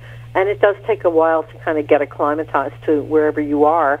And for, as you pointed out to this girl, I mean, she's from a very small town, but she has big dreams, and her big dreams have driven her somewhere else, and now she's in this city. And, you know, campuses are like little towns in a way anyway. Very much so. Even though she would come to Montreal. Good perspective. You know, you're on a campus, and when you're on a campus, it's its own world. It's not so much part of the big city in a way. You could stay on campus and never really participate in the city if you wanted, but that's not what people do. But, you know, it's kind of protected. It's kind of a shelter in a way. So, you know, I think she, you know, moved in the way most people do. They just plunge in and try and cope with things as best they can. And while they're doing that, they're trying to have some fun. And Montreal, you know, particularly is a fun city, and that's in the story too. You know, that this is a place where there's lots of nightlife here, maybe more so than a lot of other universities. I think any city, you know, is going to have that. But there's lots and lots of nightlife, and there's specific areas and places that are geared to younger people here, a lot of them. So we're not just talking about a street with a cafe or two, you know, and a record store or a CD store. We're talking about, like, huge areas of the city that are devoted to young people. So, it's a different kind of a realm. I feel like I'm trying to explain Montreal to people who haven't been here, but maybe people who are listening have been here. But it's certainly different. It's not, being in a large city is different than being in a smaller place. It definitely has a more, there's much more excitement to it. You know, you feel every corner there's something new, something different every time you turn the corner, and you don't know who you're going to see or who you're going to meet or what you're going to run into, and there's things you've never seen. But at the same time, you know, that has a negative side too. Absolutely. Every place has its pluses and minuses, without question. You're listening to Night Fright, your voice in the dark for paranormal and conspiracy radio. The time is now. And now your host, Brent Holland. Did you go to university, Nancy? Well, I started and dropped out. Oh, no, that's okay. Because I noticed when I was in university, I was completely different at the end of my 3 years than I was at the beginning. It was like I became a completely different person, much more open in that. Did you find something along the same way? Did that help your writing, I guess is what I'm trying to say? Did that open you up to a different ideas for your writing? Well, no. I mean, I found it boring, which is why I left. Okay. So I've always been kind of a oddball person. You know, I'm really not a normal person. So I don't think, you know, I can answer most questions directly that normal people would answer. You know, I just found when I get bored, I have to do something else. So I found it boring, and I didn't feel like what I was expected to be studying and learning was going to be relevant, or even that it was anything that I couldn't find on my own. So I've been very big in my life about, if I'm interested in something, I delve 100% into it and try and figure out what things are about, you know, until I absorb what I want to know. I'm going to ask Mark that same question. Mark, I know you're working at a University McMaster's right now. By the way, folks, I should do this, and I've been negligent. Campus Chills is the name of the book we're discussing tonight. In studio with me live from Hamilton. He drove all the way up to Sudbury. What a sweetheart of a guy. It's like a 5-6 day trip No, I'm kidding. It's what, about 8 hours, 10 It's hours? only about 5 hours. Really? I What are you driving? It's just a helicopter, you know. Oh, okay, fine, yeah. Well, that's fast. That is fast. Campus Chills is the name of the book. Mark Leslie's live in studio, and of course Nancy Kilpatrick is on the telephone live from Montreal. This is a book, 13 original tales of terror set on campuses from coast to coast to coast across the country. The story we're discussing tonight takes place on McGill's campus. There are campuses mentioned in here like Waterloo, York University, for example, McMaster's. Just about, I won't say all of them are represented here, but certainly areas from across the country are well represented. And if you've been in a university, if you've been alone in a university, this is the book for you, because it's going to scare the bejesus out of you. I was going to ask Mark this question too, actually. Mark, when you went to university, did you notice there was a big difference between when you started and when you finished? Oh, yeah. I mean... and did that open your writing up as well? Well, yeah. Well, I had been writing when I was in high school. But I mean, I'll give you a picture. I'm I'm the small town bumpkin who went to the big city of Ottawa. And Ottawa's not a big city. It's a small city. Are you from Sudbury originally? I'm from Levac. I'm from about, 45-minute drive north or so. My honey drives out there every day because Coleman Mine is there. She's there, yeah. Yeah. So, I mean, I came from a high school with 300 students. My first year class was 600 students. So my first year class was twice the size of your whole high school. It was pretty damn intimidating. Yeah. I mean, I bet. It was pretty scary. Yeah. You know, there were 13 people in my graduating class, and that was the biggest grade 13 class in, 30 years at the school. So, I mean, 13 people was a big class, and suddenly I'm 600 people. So, yeah, it was quite an eye-opening experience. I did learn a lot as a person and as a writer going through that experience. I was very much like the Sarah, the small town person. And one thing I have to mention is when the concept of the project came up, I knew I had to call Nancy and ask her if she would contribute a story. Good writer, right? I still remember She's so fondly. Good. I worked at the Coles in Ottawa, and I was on my lunch break, and I walked down to the Smith Books, and Nancy was at a table in front of the store, and Near Death from the Power of the Blood series was out, and I was like, "Ooh, it's a Canadian horror writer!" Yeah. And I was so excited, and I went, and I nervously approached, and Nancy was gracious and friendly and nice, and then she signed the book for me, which I still have, very precious. And I became a huge fan after reading that book, and so when I got an opportunity to actually work with Nancy, I was absolutely delighted. So this was a real special thrill for me. I'm passing Mark Campus Chills as we speak with a pen on top of it so he can sign it for me. Nancy, what was the most scariest moment in your life that said, wow, there's something else out there besides what we're seeing? That's a big question. But before I answer that, I was laughing to myself when Mark was talking about his, coming out of a school, a high school with 300 students in this class, and I was thinking how the high school I went to had 5,000 students. Yeah. I mean, I was born in Philadelphia, so it's a whole different perspective. Completely, and I guess sometimes, when you write, you like to look at things from a different angle than your own experience, even though I didn't come from a small town. I came from a major city, but at the same time, I think people can have similar experiences of the world. I don't think just because you're from a large place that you're particularly sophisticated at the age of 18. So. Absolutely, trust me. So what was that question again, Brent? Well, I was going to, what's the most scariest, I want to get into some paranormal experiences that we've all had. What was the eureka moment? What was the moment for you that you said, oh, geez, I got to explore this and go into the paranormal and write about it and explore it and just... Maybe Mark could answer. I could think. You have any, in Levac, is there any ghost stories from Levac? I've been trying to figure out, I know here we have something called the Bell House that has nothing to do with Alexander Graham. It is an older house that has been converted into an art gallery. Apparently this elderly woman that lived there, and then she passed away, and apparently in her will she had donated it to the city of Sudbury for an art gallery. Apparently she still haunts the place.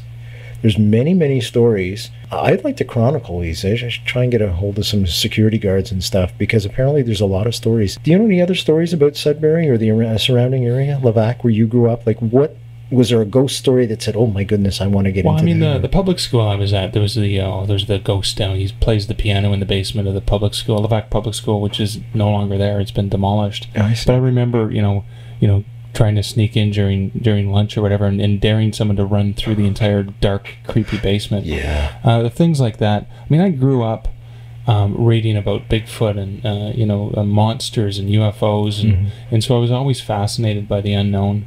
Again, the monster under my bed inspires me every night. I still, I'm worried that something's going to reach out and grab my ankle when I get into bed. So, I mean, those are the kinds of things. Oh, that's great, guys. How the hell am I going to go to sleep tonight now? The monster under the studio table. I used to have that thing where I couldn't put my arms outside the blankets or the sheets, and dangle over the side of the bed. Of course, they'll grab you. Something would grab you from underneath, right?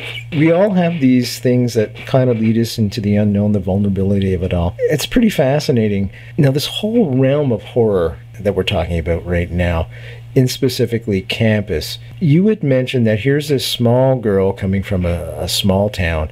Is it the vulnerability of coming to a new place at a new time in your life and kind of being off kilter? You can't rely on your parents anymore. Is that perhaps something in the background of this character that you chose? Well, I think I was trying to work with that, yeah.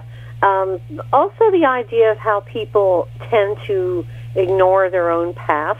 Most of the time, what they say, you shove it under the rug and you don't think too much about what has happened before or what has made you. And especially when you're young, I think you try to get away from that. You're trying to live in the here and now and the day by day. And sometimes the past catches up to you, and that's also part of life. So let's talk about genders now. I'm going to ask this one to Mark. Mark, is there a reason why you choose certain genders for certain of your characters? Really, the character decides the gender for me. Oh, that's interesting. Can you talk a little bit about that? Well, I mean, you come up with a concept, you come up with a character, and sometimes it's just the natural way that the story progresses is for some reason the main character is female, or for some reason the main. I honestly don't know where that comes from. The character seems to call me more than anything. One of the things I wanted to draw back on, and you talked about the vulnerability of going to university, and it reminded me of the introduction to Campus Chills that was written by Robert J. Sawyer. Would you like to read that? Well, what I love about that is he opens up the introduction with, "What is scarier than leaving home for the first time? Absolutely. What's more frightening than facing a tyrannical professor? What better way to raise goosebumps than by walking past empty classroom buildings late at night? Welcome to the world of Campus Chills. Prepare to have your blood run cold, your heart race, and your brow bead with sweat." And again, there's magic mixed in with the chalk dust, evil lurking in the textbooks, malevolence biding its time in the labs, and probably something even more horrifying in the student cafeteria. There's your humor again mixed with horror that we talked about earlier. Yeah. And that's one of the fantastic things I loved. I knew when I was going to get, and Nancy talked about surprising people, like she comes up with something. I knew I was going to get a great story from Nancy, but I knew it was going to be something I didn't expect. I've long been a fan of her vampire fiction. I've long been a fan of Nancy in general. You're so sweet. But the story, Sarah, completely caught me off guard, and I loved it because it wasn't. I mean, it was different. It was a new kind of story that I don't recall having seen from you before, and so I was quite delighted with it. And I love the way you tied the whole campus aspect into it, using the museum, using archaeology, and then you did draw on that vulnerability that I particularly remember feeling. So I mean, that hit home when you sent me the story and I read it. I went, wow, it was amazing. So I just want to say thank you, Nancy. Oh, you're most welcome, and thank you for inviting me in. I was thrilled to be invited. It's not the first time Mark and I have worked together, by the way. Oh, what's the other times? North of Infinity. North of Infinity, yeah. 2. Yeah. Can you tell the folks about that a little bit? It was a science fiction anthology, Mosaic Press, and Nancy, I ended up taking over the anthology midway through the project, and it was still half filled, and I'd contacted Nancy to get a story for that, so I was quite delighted with that as well. I guess previously Nancy had edited, it was for the World Fantasy Con. There was a collection of Canadian horror she was looking for. Oh, is that the CD-ROM? The CD-ROM, early 2001, 2000. Yeah, and, I think it was 2001. Yeah, so I mean, I got a chance to send a story to Nancy, and she used it in the CD, which was CD-ROMs. Remember the new technology of a CD-ROM? The new technology of the day. That was only 10 years ago. Yeah, isn't that amazing? So I mean, we've had the privilege. I mean, there I am, the fanboy, nervous to approach Nancy at a table, and then I have the honor of getting to work with her on multiple occasions. Pretty wild, eh? This is like a dream come true. This is exciting. Absolutely. So is this show for me, folks. Let me just plug this book again, because you're going to want to get this book, folks. The summer's coming, and, well, it's here. Let's face it. You're going to be going to the cottage and stuff. You're going to be looking for great things to scare the heck out of you at night. This is the book, Campus Chills. Our guest in studio tonight is Mark Leslie, and he edited, and of course on the phone, if you recognize her voice, you really should. Her name is Nancy Kilpatrick, and the name of her story is Sarah. Now, what this book is, 13 original tales of terror set on campuses across Canada. These are all the top-notch Canadian writers, folks, in the horror genre and science fiction genre. But what's really great, especially for this show, because this show is syndicated right through all the campuses across the country, all these stories take places on real-life campuses in Canada. Oh yeah, baby. This is the real deal. It's going to scare the bejesus out of you. Some of them are pure fiction. Some of them are based on mythology and folklore, and some of them have an even more, well, a more realistic background to them, if you will. All of them describe their campuses in depth, and you're going to recognize them for sure. Easy way to get it, www.nightfrightshow.com. Website, click on the book cover. Readily available at Amazon.com. On the book cover, it will take you right to a place where you can pick it up. Also available as an ebook, which is terrific. Nancy, let's go back to you for a second now. When last we spoke, we were talking about various aspects of erotic horror and things like that, and we touched on that a little bit tonight too with Mark in the first hour. I had asked him, why is sex and horror, why do they have a symbiotic relationship together? And Mark had a really interesting answer. I just want to hear what your answer is. Anyway, because you were fascinated with the whole idea. I think you were talking about sucking liquids or something. But anyway, you don't remember this, do you? However, jumping into the here and now,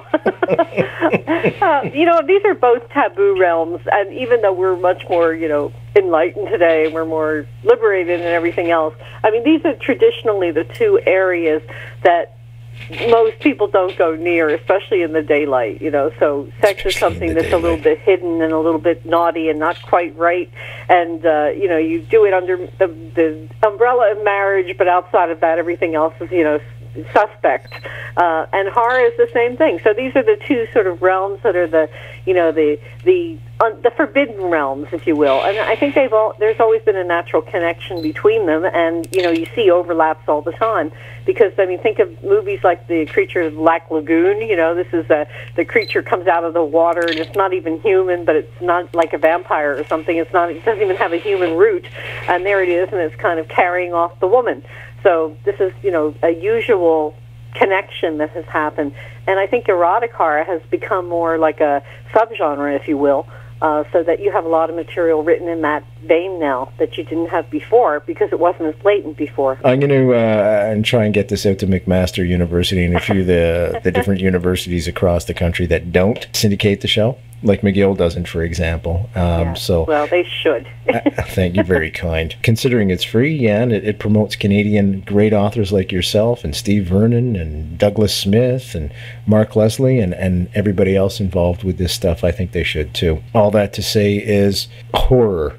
Mark, last time Nancy was on, we discussed films as well. Do you get a lot of your ideas from films, or where does your inspiration come from? The monster under my bed. Okay, you keep coming back to that. In all sincerity, yeah. When did that start? When you were a kid, obviously. Yeah. At what age around? And what did the monster look like then under your bed? And what does he look like, or she look like? Therein lies the interesting part. I never see the monster. Ah. And that's the scariest part of it for me. When you see the monster, the monster's not so scary. I think of a novel like It by Stephen King. Yes. The clown is scary. Yep. But the big giant spider at the end is not scary. Even though I'm terrified of spiders.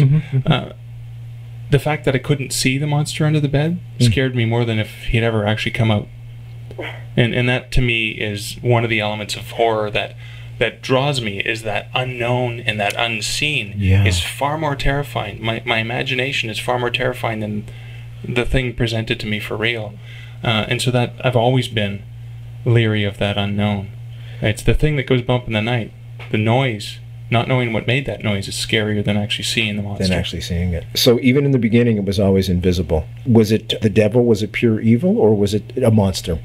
I don't know, and that's the thing. It could be anything, and that's where the inspiration comes. Is what is making that noise, and what was it? What is it capable of? Exactly, and what's its intent? That's what I'm asking you. Exactly. What, in your mind, did you put borders around it, or? Well, that's part of the funny. Sometimes in the stories that I will write, I become the monster, and Douglas Smith talked about, and what he was really saying was empathizing with the character, and getting in the character's head. And when I write from the point of view of the killer or of the monster, I actually have to get in the monster's head, and it has to make sense, even though it's not something I would do. It still has to make sense to me that the character would decide to do this. So that's one of the more challenging aspects of writing, is where did it come from? What created it? What is its intent? What is the goal of this evil entity? This evil entity. Yeah. I'm not satisfied with just not answering them, even if I don't explain them in the story. As a writer, I have to come up with some sort of logic. Does evil just exist, or is there a reason? Why it exists? Goal? And I Mm-hmm. usually have to come up with that motivation, even if I never reveal it in the story. You're listening to Night Fright, your voice in the dark for paranormal and conspiracy radio. The time is now. And now your host, Brent Holland. Let me ask Nancy that. Nancy, do you empathize with your characters? Do you put yourself inside their heads, as Mark just described? I do, yeah. And listening to Mark talk about the, becoming the monster, I mean, that's always a really interesting way to write, because it's, in a way, you're pulling something out of yourself that you didn't necessarily know was there, to be able to write like this being that is not you, hopefully not you. Yeah, so I always like writing from the point of view of the monster. I don't always do it, of course, because it's not the easiest way on readers. Readers, I think, like to go in and empathize with a human being, and that would be the kind of point of view character, so that you have some feeling that what's happening is important.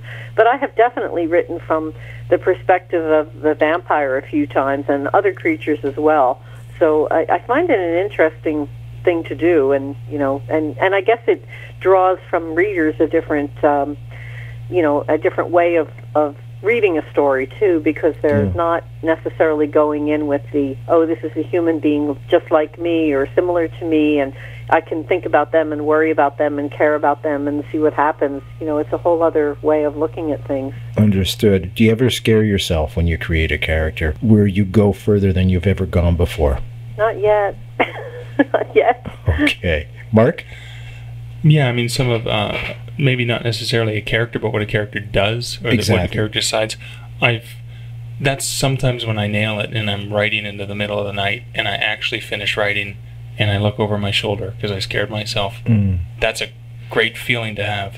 I understand what you just said, because I did the same thing as in that story I just described about the music. What I was referring to, though, was because you put yourself inside that character, when you create that character, do you ever scare yourself the things that you've created? Like, where is this coming from? And how can I be so evil or something to create something that far-fetched? Let me tell you, my wife sometimes wonders how she can sleep beside me. Now you're going to blame your wife. She's like, she's got to be sleeping with one eye open. No, I'm not blaming her. I'm just saying I have written some pretty evil characters who do some despicable things, and she goes, this is the guy I'm sleeping beside every night? Like, she's sleeping with one eye open here. I mean, even when we were dating and she started to read some of my stories, she's kind of like looking at me going, what's with this guy? He came up with this crazy psychotic character? What are you talking about? Nance, how about for you? Well, I think what's usually disturbing for people that I'm with is that they're somehow written into a story. They notice themselves in a story, and every once in a while, I've named a character after someone I know. Well, I do it more than once. But my current partner Ook, I have a story where I had a rat named Ugo. That was when I first met him. Oh, don't even talk about. And you know what? I hate rats. Okay, and I hate snakes. And you know what they have here, Nancy? We have this big, huge lake called Ramsey Lake in the middle of the city, and it's beautiful, stunningly beautiful. It's clear water; you can see forever, right down to the bottom. But in the middle of this, they have a small, little, tiny island.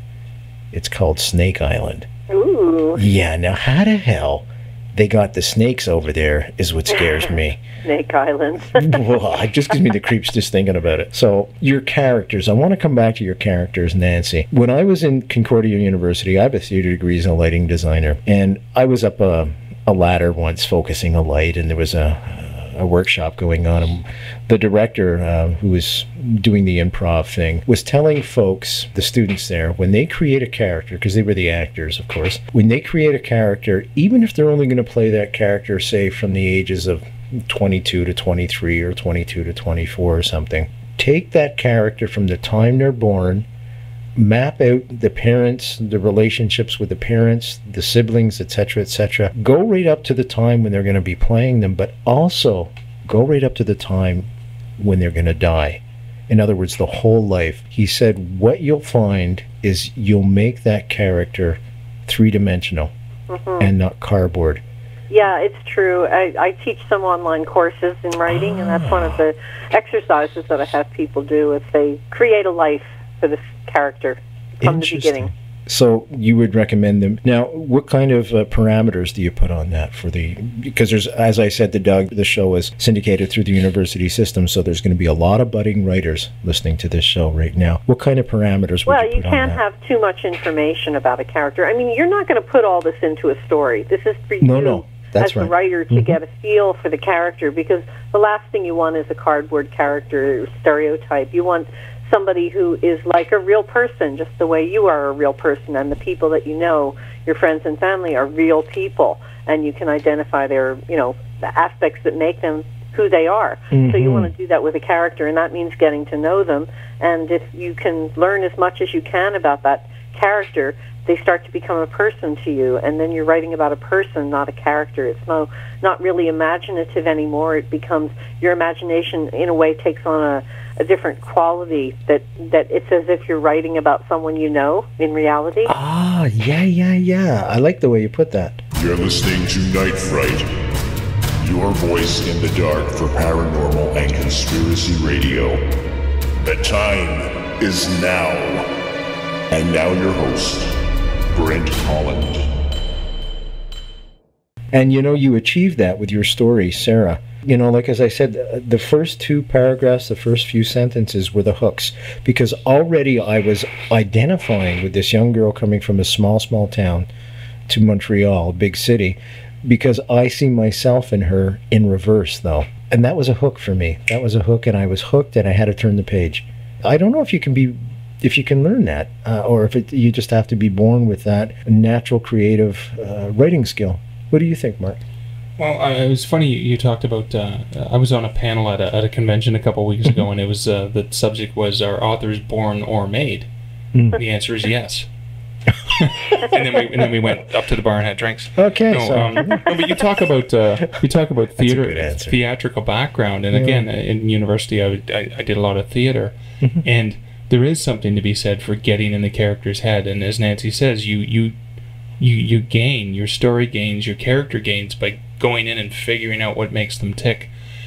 I haven't gone to the length of birth till death, but I definitely take that character and say, if I put this character in this situation, how would they react? How would they react there? So you get in the character's head and you answer questions you may never answer in the story, but you as a writer know that character better, and that helps you when you're writing a scene to naturally determine what is that character going to do, rather than the plot that I've outlined dictates that character does this. No, the character tells you how they're going to react. And sometimes one of the most magical moments in writing is when you didn't anticipate a scene turning a certain way because the character suddenly decided to do this, and you went, yeah, you know what, that's right. That's not how I planned it, but that's the way the character would react. That's the way it worked out. And that's when I know I've done it, and I feel satisfied. I screwed myself out of my plot, but it's better that way. It's better that way. Yeah. I had mentioned Nancy to Doug. Khalid Husseini was on my other show, the Brent Holland Show, the writer of The Kite Runner, and that's basically what he said. He said he sketches his story, and all of a sudden he hates it, and then he doesn't sketch, but he starts getting into the characters, and the characters just take off on him.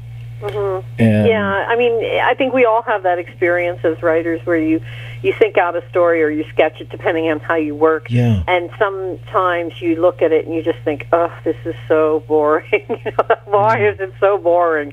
And there's different ways you can approach a story to, charge it up. I mean, sometimes just changing the point of view helps, makes it it gives it life.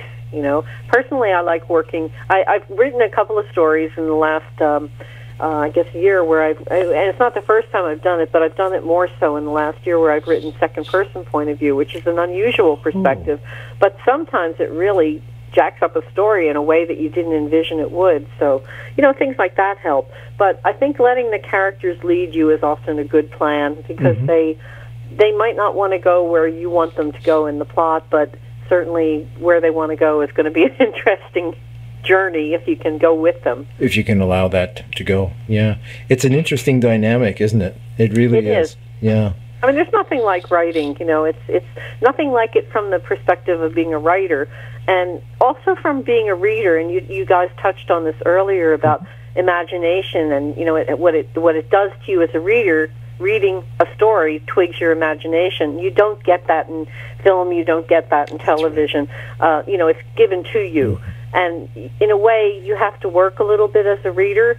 And by work, I don't mean like painful, agonizing work, but you have to allow yourself to move into this reality and live it. And that's your imagination living it in the way you live it, because you're going to live it differently than other readers will live it. So, it is a different kind of art form than you get anywhere else. And Agreed. Reading and writing are really valuable, and they're, let's just hope that this continues in the world. Oh, I'm sure it will. And actually, I had made the point last time too. That's where it differs from film, because if you have a crappy plot in a film, you can cover it up with a bunch of CGI effects or car chases or whatever. Really? I think it's pretty obvious when you have a crappy plot. Everybody's screaming and talking to themselves, and cell phones go off. But you can't get away with that with a book. It's the story. It's less forgiving. Writing is right. Clearly what you see is what you get, kind of thing, and film is something else. It's too manipulative. Agreed. Do you feel much along the same lines, Mark? Yeah, very similarly. And as Nancy was talking, I was thinking, the concept where you get inspired because of something that you read. I think you can sit in a room full of writers and toss a sentence or an idea out there. And there's 12 writers in the room, and you come up with 12 completely different interpretations and well, I mean, there you go. There's Campus Chills. I'm putting it to the book 13, Campus Chills. Yeah, exactly. And I love that concept where the exact same thing can lead off into so many different directions because that writer's got characters in mind that maybe take the story or take that one line or take that situation into a different realm. I mean, I love that sort of concept, and that's sort of like it's like the improv. It can go any way. That's right. And it will go every way. Absolutely, because everybody has their own inputs to it. Yeah, and that's one of the things I love about our craft. Let me just plug the book here, folks. It's called Campus Chills. Our guest in studio tonight is Mark Leslie, who was most gracious to drive all the way up from Hamilton to join us tonight. Also on the line, of course, Nancy Kilpatrick, who's one of the authors in this book, and 13 original tales of terror set on campuses across Canada. Obviously, folks, this book will scare the bejesus out of you. You don't have to be on a campus to read this book and get scared. If you've even gone to elementary school, I remember being a little kid in elementary school being completely intimidated by being in a dark hallway at 4 o'clock during the winter when the sun's down. So have some fun. get this book, www.nightfrightshow.com. Just click on the book cover. We'll take you right to a place where you can get it. Also available as an ebook, which is always a great idea. Let's save some trees. Mark, what's next for you? Want to continue to work on projects like this that are, cutting edge and done a little bit differently than other books. I'm working on a novel called A Canadian Werewolf in New York. Oh, wow. And as part of the writing show podcast, Paula B. has been following my progress as I desperately try to finish this novel. It's sort of a reality series, so that's one of my goals. And there's no shortage of short fiction that just keeps interrupting my longer projects, and they just keep coming out. And because there's the time crunch to get a short piece done. So I just want to continue plugging away and getting the writing out there. And Nancy, for yourself? Well, there's so much. It's silly, including a project that Mark and I have on the go that we're hoping to sell. So that would be an anthology. Well, we're not going to reveal anything about that. We're not going to reveal anything about it, though. Oh, it's a top secret, top secret. Top secret. But yeah, well, this month I'm hoping to work on. I've got 3 novels that I've started. I haven't been able to get to them, so I'm hoping that in May, which didn't start May 1st yet because I have all these other things to finish up, but maybe next week I will be able to spend the next 2 weeks, hopefully, just writing one of the novels. That's because I need to do that. That's because you've been fooling around doing too many radio shows. No, it's just that there's just so much. You know how it is. Time in life. Oh, tell me about it. Is it really May? Is it May? It is. Yes. Tomorrow is my birthday. Is your birthday on May 6th? Oh, my God. So is mine. Nancy, I didn't realize we had the same birthday. Really? Yeah. Are you serious? Isn't that Isn't that wild? Okay, that is freaky. Wow. Mid-Tarians. So tomorrow on Facebook, I'll be wishing you happy birthday. Oh, well, I'll in wish about you 10 happy minutes. birthday, too. What's your sign and all that stuff? Well, Taurus. Well, we're Tarians. Well, excusez-moi. Taurians. Because I'm born on the cusp. That's why I'm schizophrenic. Which cusp are you on? August 23rd. I'm between Leo, the fire, and Virgo. Explains a lot, doesn't it, eh? Yow. You have vacillate between being messy and being very deep.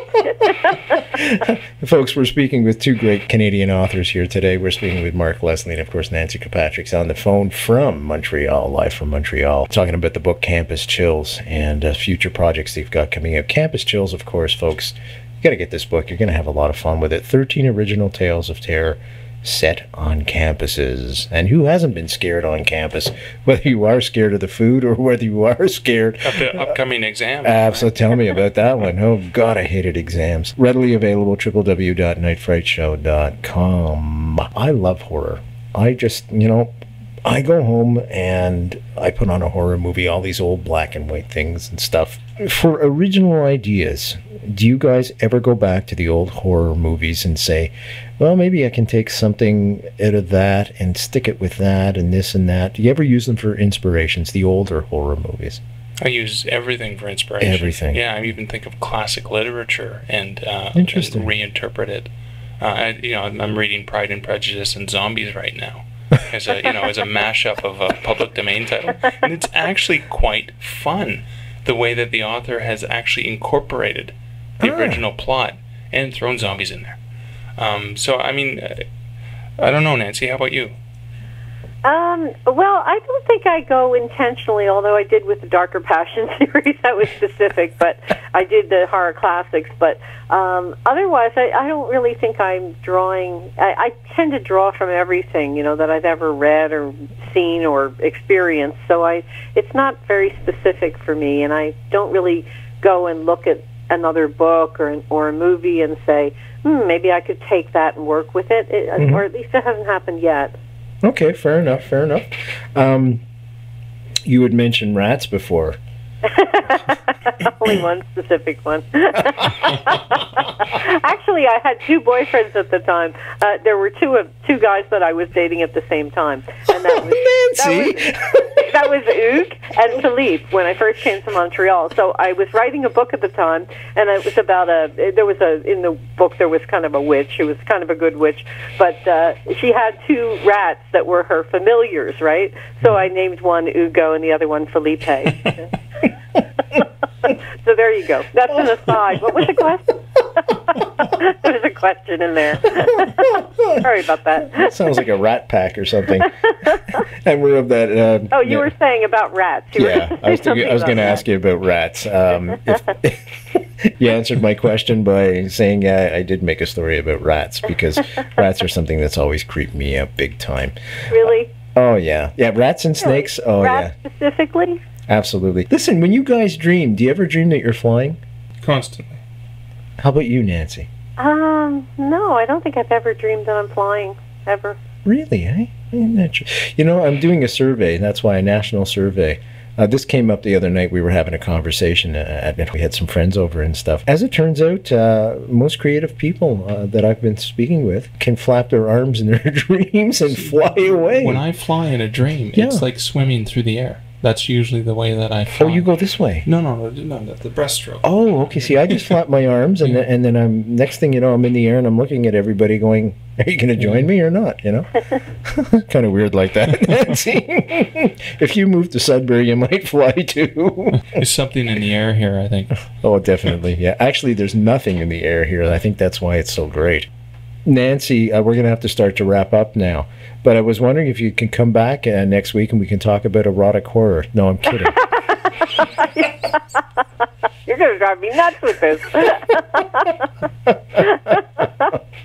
No, I want to thank you so much for coming on the show. Oh, thank you for having me on the show. It was great to be here with you and Mark. It's really great. Pure delight, pure delight. Oh, by the way, I had sent you an email asking if there was any haunted places in Montreal we could get together at and perhaps do a live show.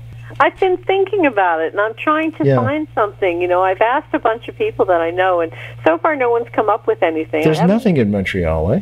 Yeah, I don't know if there is. I can't think of anything. And, you know, there is a ghost tour, of course, in old Montreal. You know, and it goes back to the founding of the city. You know, the French, basically the French that came here. Yeah. So there's bits and pieces like that. I've never taken the tour. Yeah. Maybe there'd be something there that would be, you know, interesting. I don't know. No, there's really not. I took the tour actually once too, and they just talk about murders and stuff like that. There's not.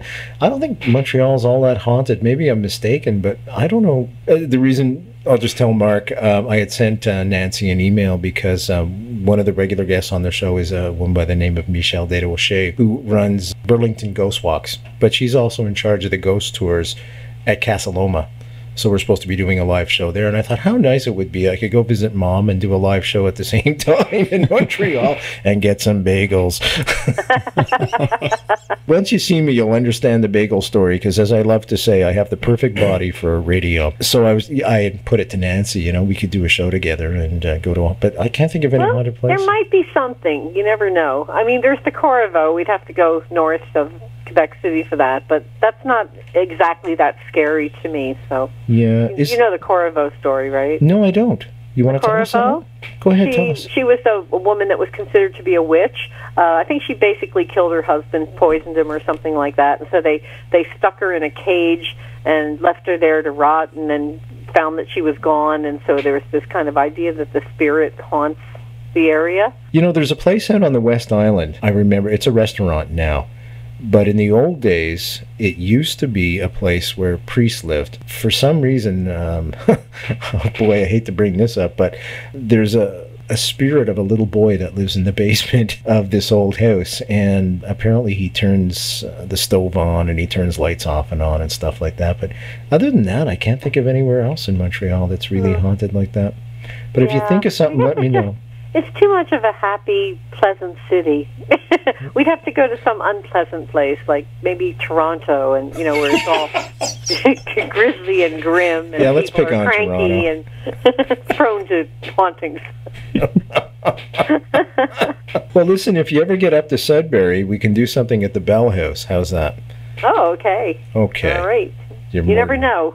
Yeah. I get places I don't expect to go, so there you go. Thank you once again. Nancy Kilpatrick, folks, on the line, live from Montreal. Thanks again. Great writer. Thank you. Bye. Take care, Nancy. Best. Take care. Bye-bye now. It's amazing, eh? It's great. I love Nancy. Yeah. Unfortunately, I had to ask her some of the questions I asked her last time, but it could be a different audience, so I just want to make sure. That's true. Yeah. Yeah, I just want to make sure that I mean, they can go back in the archives and stuff, but And they'll want to do that, actually. they'll want to do that. You're listening to Night Fright, your voice in the dark for paranormal and conspiracy radio. The time is now. And now your host, Brent Holland. Listen, this is a great book. Mark Leslie's our guest tonight, folks. Campus Chills. I'm just looking at the time. We're going to have to start to wrap up. Let me just do this one more time. 13 original tales of terror set on campuses across Canada. Some of the campuses include Dalhousie, McGill University, York University, McMaster's University in Hamilton. What are some of the ones at West? Some of the ones out west. You've got... I'm missing a bunch, I know. Well, University of Alberta. There you go. Probably the farthest reaching western one. There's some campuses that aren't specifically named as well, so they could be at a campus near you. They could be your campus.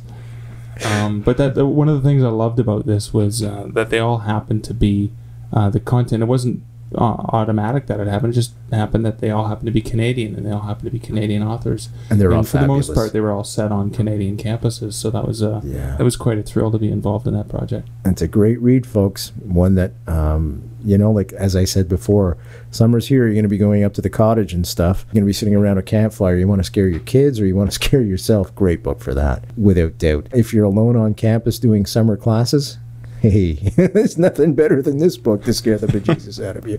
Teach you to If you want to stay awake all night so you can study, there you go. Just start reading. There you go. Mark, it's been a real pleasure. Thank you so much for having me. I've had a blast in the studio. Me too. You got to come back. Anytime you want to come back, and you're more than welcome. Even if you just want to sit in and I've got another guest, that's my pleasure. Thank you. You're most welcome all the time. Great guy, folks. I'm Brent Holland from Night Fright. Next week, we've got more haunted stuff for you coming up next week. It's the Fox Sisters. Oh, yeah. The Fox Sisters. These were two women. I don't know if you all remember when Peter Ackroyd was on, Dan's father. He was talking about the Fox Sisters in his book. They were two clairvoyants that were world famous in the, I guess it was the late 1800s, early 1900s. There was a lot of controversy around them because people were trying to prove that they were not who they said they were. So join us next week for that.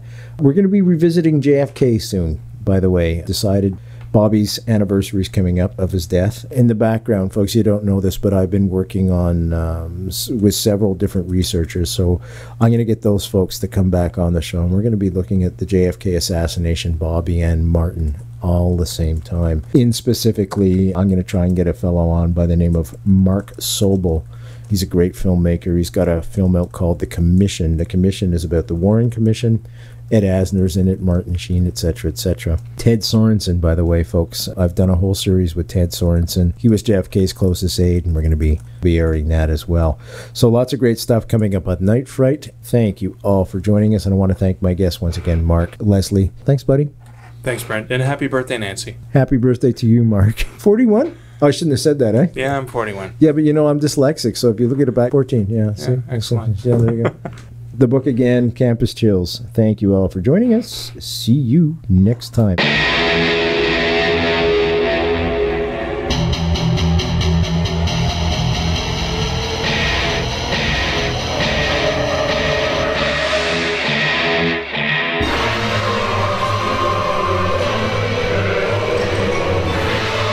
You're listening to Night Fright, and your host, Brent Holland. The time is now. Your voice in the dark for paranormal and conspiracy radio.